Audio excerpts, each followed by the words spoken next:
You ask for too much and then you giving me not much. So isipin nyo mga ropa, let's do the fucking math. Bakit umabot siya ng 30 plus na walang naging lalaki sa buhay niya? Ba't walang nagtiyaga? Lalo na kung may tsura siya. Kung lagi niyang piniplex maganda siya, kung lagi niyang piniplex successful siya, bakit walang lalaki na nagtiyaga sa kanya? Bakit until now, single pa din siya? So ngayon, balik tayo kay RC Munoz. Wala daw tumatagal na lalaki. Hindi naman question dito is yung lalaki. Anong ginagawa mo para tumagal ang lalaki? What's up mga ropa? Ito bang yung lingkod? Sigurado mo. Okay mga ropa, meron akong mga babasahin sa inyo. Pero tayo huminto muna para mabasa ko na maayos para sa inyo mga ropa. Grabe yung live natin kagabi. Ang haba rin, no? Nahahabaan ako sa 3 hours. Pero it's first time na feeling ko na satisfied kayo. I mean is parang na-reach natin yung point na hindi kayo nabitin. Kasi madalas bitin kayo di ba? Gusto nyo i-extend hanggang 5 AM. Lintik na yan. But anyway, tsaka good thing, hindi nalobad yung ano natin, yung camera natin.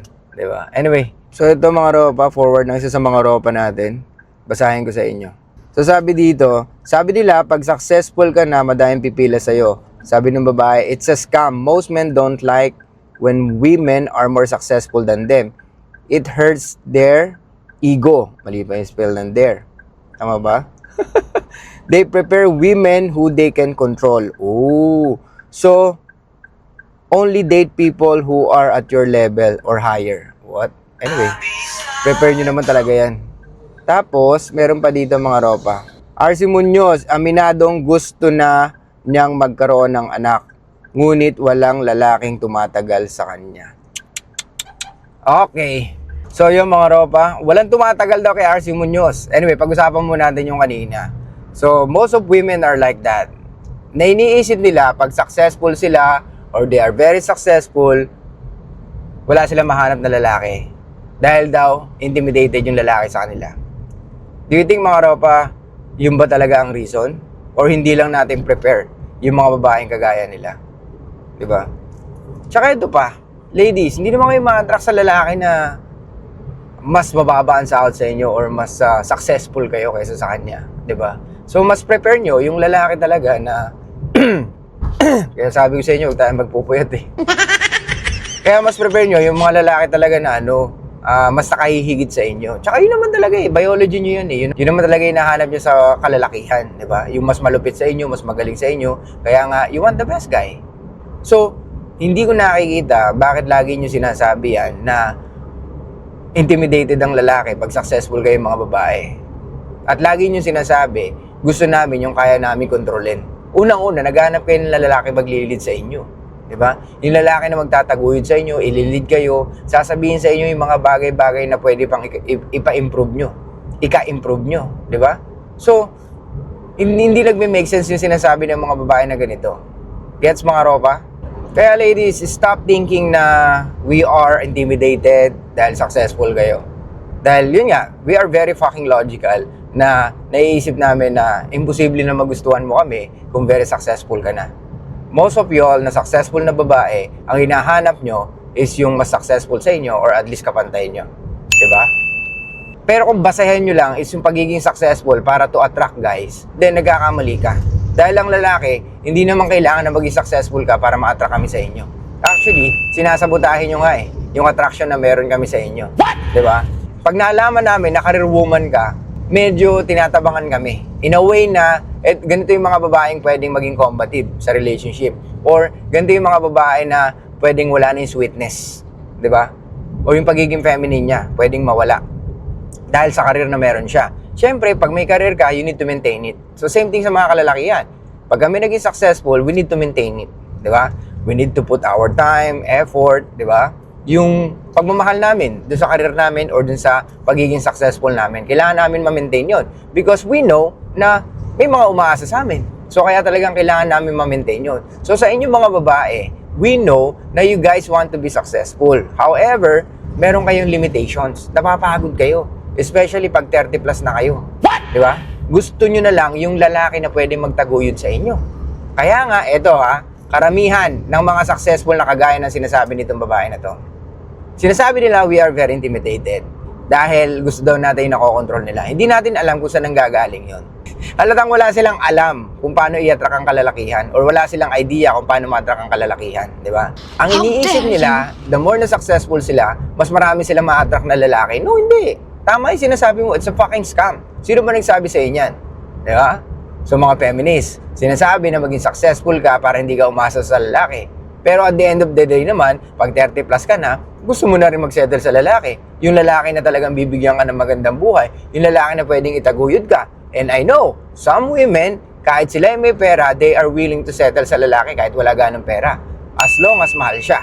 Di ba? Yan ang mga gusto ng mga kababaihan pag nag-30 plus na. Or, yung iba, nag-give up na. Yung iba, nasa 20 plus pa lang, nag-give up na.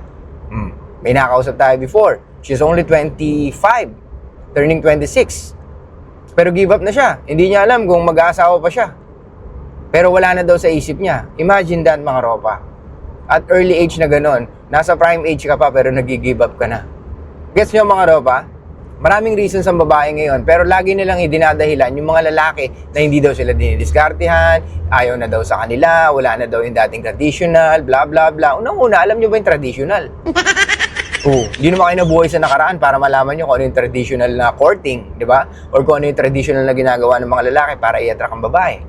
Gets? Actually, ladies, and sa mga ropa ko, wala namang gano'ng nagbago pagdating sa pagdiskarte ng mga kalalakihan. Nagkaroon lang ng social media, kaya medyo dumali kahit paano na kumonek or i-message or tanungin ang isang babae kung gusto niya makipag-date sa atin. Diba? Dati kasi kailangan tawagan mo over the phone, dati kailangan na intayin mo, di ba? Or yung mga dati na long distance, kailangan sulatan mo, di ba? Inintayin mo yung pagbalik niya. Gets? So, ang laki ng difference compare us now. Gets? At ito pa, tandaan nyo, sa mga babae, mga ropa, sila yung mas madaling maboard. Okay? Sila yung mas madaling magsawa. Sila yung pwedeng mas madaling makahanap ng kapareha or kapalit mo kaagad. Kasi babae sila eh. Hindi naman nila kailangan manligaw eh. Kaya nga nagtataka ako, bakit sinasabihan ka na babaero? Hindi nila alam, you had to move mountain. Parang ganun. You had to move mountain para lang maging babaero ka. What? Diba? Because it's very fucking hard to be attractive man. Diba? Ang daming prerequisite bago mo marating yung pagiging babaero. Kaya ladies, huwag niyong tignan ng isang lalaki na babaero kung wala pa talaga napapatunayan. Naintindihan nyo?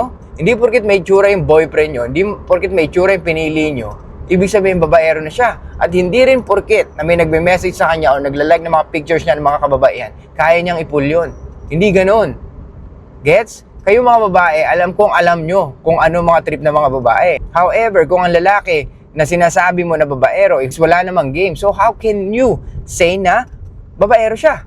It takes one to know one. Gets nyo mga ropa? Pag nakita ng isang lalaki, okay, maloko to. Hindi, puro ebas lang to. Di ba?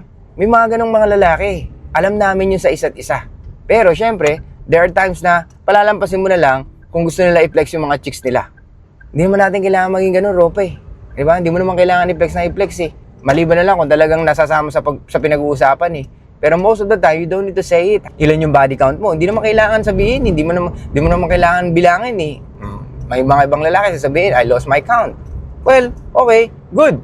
Pero syempre, at the end of the fucking day, lagi naman magpokol yan dun sa kung paano ka makipag-usap sa babae. And, of course, depende sa quality ng babae as well. Well, don't get me wrong, may mga lalaki na magaling talaga. However, hindi siya nakaalis dun sa type ng mga babae na madalas niyang ma-pull, di ba? Hindi siya nag-try na mas, alam mo yun, mas medyo mataas dun ng konti. Well, if we talk about the numbers game, pwede naman yun hanggat bata ka. Pero pag habang tumatanda ka, hindi na numbers game ang tawagan dito. Ang flexan dito, dapat quality na. Di ba? Quality women. Hindi na quantity. Well, at first, gusto mo quantity, di ba? Paramihan ng paramihan. Gets? Kasi yun naman yung parang masarap sa pakiramdam. Kasi ego boost din yun, di ba? Pero pag nag-30 plus ka na, mas masarap ma-pull yung mga babae na high quality na rin kahit pa paano. Di ba? Yung masasabi natin na dati lang pinapangarap mo, dati lang na iniisip mo, mapupul ko kaya yung mga ganitong babae, pero ngayon andyan na, nakatabi na sa'yo, sinusubo ka pa. Diba? Anyway, balik tayo. So yun mga ropa, yung mga ganitong babae, wala lang to, puro ebas lang to, hayaan natin sila na magsalita because at the end of the day, we are still winning. O, punta tayo kay RC Munoz. Tingnan mo si RC Munoz, ilang taon na siya? 30 plus na siya, di ba? Ang dami nang ginawa sa mukha niya, pero hindi pa rin siya makapag-maintain ng lalaki. How dare you? Anong dahilan niya? Inaayawan siya or walang lalaking tumatagal. Di ba? So, na kanino mali? Ha? Hindi pwedeng laging maganda ka lang eh. Hindi pwedeng laging sikat ka lang eh. Bilang babae. Di ba napag-usapan natin to way back before? Tignan mo sa mga leading man tsaka sa mga leading ladies. Sino unang nawawala? Leading ladies. Ang lalaki, tumatagal sa showbiz. Pero ang babae, wala na pag nasa 30 ka na. Ilan-ilan na lang yung nakakatawid. Di ba? Well, gaganap sila as mother or minsan as lola. Guess nyo mga ropa. Pero ang lalaki, pucha, tamo, Albert Martinez. Puta, kung kanino pa pinardner na bata yan. Piolo Pascual. Di ba? Coco Martin, Dingdong Dantes. Di ba? Kung kanino na i-partner ng mga batang artista. Kumpara sa mga babae na hindi naman na partner sa mga bata na artista. Di ba? Ang tanging nakalusot sa ganyan si Ann Curtis. Di ba? Yung pelikula nila ni Marco Gumabaw. Pero ilan lang yun. Wala pa nga ako nakita na sumunod dun eh. Meron pala, yung kay Dingdong tsaka kay Charo Santos. Gets? Pero the rest, mostly, yung mga lalaki napapartner sa mga batang babae. Gets mga ropa? Nakikita nyo? Nagigets nyo yung point ko? So ngayon, balik tayo kay RC Munoz. Wala daw tumatagal na lalaki. Hindi naman question dito is yung lalaki. Anong ginagawa mo para tumagal ang lalaki? Diba? Kasi baka mamaya, reklamo ka ng reklamo, pero nasa iyo pala talaga ang problema. How Kaya dare you? Kaya nga ganito mga ropa, kung meron kayong gustong babae, tapos nasa edad 30 plus na, especially 37, 38, huwag niyong isipin na baka nagpapakipot sila. Ang isipin niyo, bakit walang nakatagal na lalaki sa kanila? Diba? Bakit walang nagtiyaga? Bakit walang naglakas ng loob? Lalo na kung maganda siya. Maraming lalaki na puta, willing ibigay ang buhay niya para sa babae na to. Willing nga natin ipagtanggol yung mga babae, kahit di naman natin kaano-ano eh, di ba? How much more pag nagre-reciprocate pa siya? So isipin nyo mga ropa, let's do the fucking math. Bakit umabot siya ng 30 plus na walang naging lalaki sa buhay niya? Ba't walang nagtiyaga? Lalo na kung may tsura siya. Kung lagi niyang piniplex maganda siya, kung lagi niyang piniplex successful siya, bakit walang lalaki na nagtiyaga sa kanya? Bakit until now, single pa din siya? So, is it about men or is it more on about her? Again, ulitin ko, clip nyo to mga ropa. Pag ang babae na dinidiskartehan nyo at tatanungin nyo ako, bakit ganun ropa? She's already 30 plus. Pero sinasabi niya, hindi pa rin siya ready. Ano sabi ko? Ropa, wag mong tanungin kung hindi pa siya ready. Pwedeng hindi siya attracted sa'yo. Okay? Pero ito ang tanong. At ito ang tanungin mo sa sarili mo. Bakit umabot siya ng ganong edad na walang lalaki na nagtiyaga sa kanya o nagbigay sa kanya ng relationship? Pwede bang idahilan lagi ni RC Munoz is more on about men? Ha? Na hindi tumatagal? Or it's more on about her? Gets? Hindi pwede. Gusto niya magkaanak, pero ang dadahilan niya, hindi daw tumatagal yung lalaki sa kanya. So ano ibig niya sabihin doon? Lalaki may mali? Lalaki yung hindi marunong magtiyaga? I don't fucking think so. Kung maganda ka, ladies, kung maganda ka at very successful ka, at tingin mo, yun ang mamahalin sa'yo ng lalaki, nagkakamali ka. Doon pa lang, you are fucking cooked na. Okay? You are cooked by the feminism, by the society na sinasabi nila na maging successful ka para hindi ka naaargabyado pag jumowa ka or pag nag-asawa ka. What? And now, tignan mo yung sarili mo ngayon. Ikaw ang nag-argabyado sa sarili mo at hindi yung lalaki na sinasabi nila. Hindi mo nga alam kung nag-exist talaga yung mga lalaki na sinasabi nila eh. Baka gamitin ka, baka alam mo yun, hindi ka naman panagutan, pero at least mas maganda, may trabaho ka. May mga ganyan eh. Yan ang lagi sinasabi nila, magtrabaho ka, maging successful ka para hindi ka aasa sa lalaki. Yung parang tingin nila talaga sa lalaki, parang, alam mo yun, iiwanan sila. So, what's the point of having a relationship kung may ganun kang mindset? Diba? Isa malaking kabullshitan yung ganyan eh, na tinuturo ng feminism or ng mga ibang babae sa kapwa nila babae. Kasi yun na na-experience nila eh. Ladies, hindi naman porket na-experience nyo yung ganung buhay, dapat nyo nang sabihin yun para at least hindi nila ma-experience. Diba? Ako naniniwala ako, karamihan sa lalaki, willing magbigay ng relationship. Willing magstay sa isang relationship. However, napakadami yung gusto. Napakadami yung dinedemand na parang, pucha, ang dami mong dinedemand sa akin, pero yung mga bagay na gusto ko na simple, hindi mo maibigay. Diba? How dare you? Yung simple na, huwag ka mag-post ng provocative, huwag ka na mag-add ng mga lalaki sa friends list mo, Pero, ginagawa mo pa rin. At sinasabi mo pa, insecure kami. Di ba? So, what's the fucking point na may bigay ko relationship sa'yo? Kung mga ganong simpleng bagay, hindi mo na magawa. So, do I need to accept all the things that you are doing? Especially yung pakikipagkaibigan sa lalaki? Especially yung ibalandra mo yung katawan mo sa social media? I don't fucking think so. It doesn't make sense. You ask for too much and then you giving me not much. Gets? Again, mga ropa, ulitin ko sa inyo, tanungin nyo yung sarili nyo. Kung umabot ng 30 plus ang babaeng dinidiskartehan nyo at ayaw pa rin niya mag-settle, isipin nyo to, pwedeng hindi siya attracted sa'yo. And at the same time, pwedeng may problema sa kanya. What? Isipin nyo ha, bakit siya umabot ng ganong edad na 30 plus kung merong lalaking willing magtiyaga sa kanya? Bakit umabot siya ng ganong edad na walang lalaking nagtiyaga sa kanya?